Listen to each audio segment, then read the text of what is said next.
পদ্মা সেতু চালুর পর বরিশাল নৌবন্দরে লঞ্চ চলাচল কমেছে ৭০%। এরই মাঝে শুরু হয়েছে ৯৩ কোটি টাকার উন্নয়ন কাজ। সংশ্লিষ্ট অনেকে এ অর্থব্যয়কে অপচয় বললেও বিআইডব্লিউটিএ বলছে নৌ পরিবহন ব্যবস্থা টিকিয়ে রাখতে এবং যাত্রী আকর্ষণে বন্দর আধুনিকায়নের বিকল্প নেই। বিশ্বব্যাংকের অর্থায়নে বরিশাল নৌবন্দরে শুরু হয়েছে ৯৩ কোটি টাকার উন্নয়ন কাজ। নতুন এ কাজে রয়েছে ৬তলা ভবন, যেখানে থাকবে মার্কেট, নৌবন্দর অফিস, নৌপুলিশ ব্যারাক। এছাড়া থাকছে টার্মিনালের পন্টুন সম্প্রসারণ।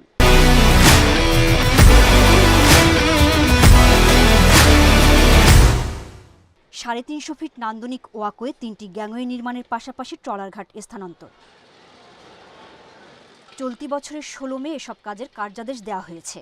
কাজ শেষের মেয়াদকাল ধরা হয় ২ বছর।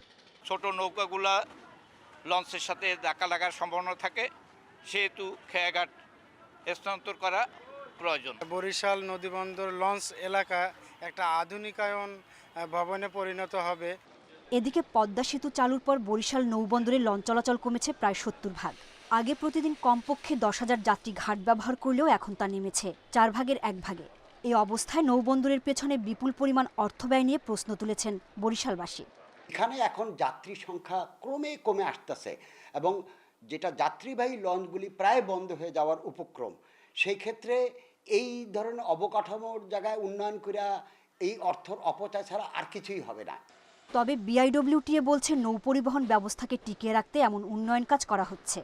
যে প্রকল্পটি চলছে, কাজটি শেষ হলে এবং তার প্যাকেজ 1 চলমান রয়েছে, প্যাকেজ 2 এবং প্যাকেজ 3 হয়ে গেলে বরিশাল যে যাত্রী সংকট বা যাত্রী ব্যবস্থা, নৌপথের ব্যবস্থাটা সম্পূর্ণ আমূলে চেঞ্জ হচ্ছে বলে আমি মনে করছি। এর আগে ২০১২ সালে প্রায় ১৮ কোটি টাকা ব্যয়ে বরিশাল নৌবন্দরের উন্নয়ন কাজ করা হয়। Independent news.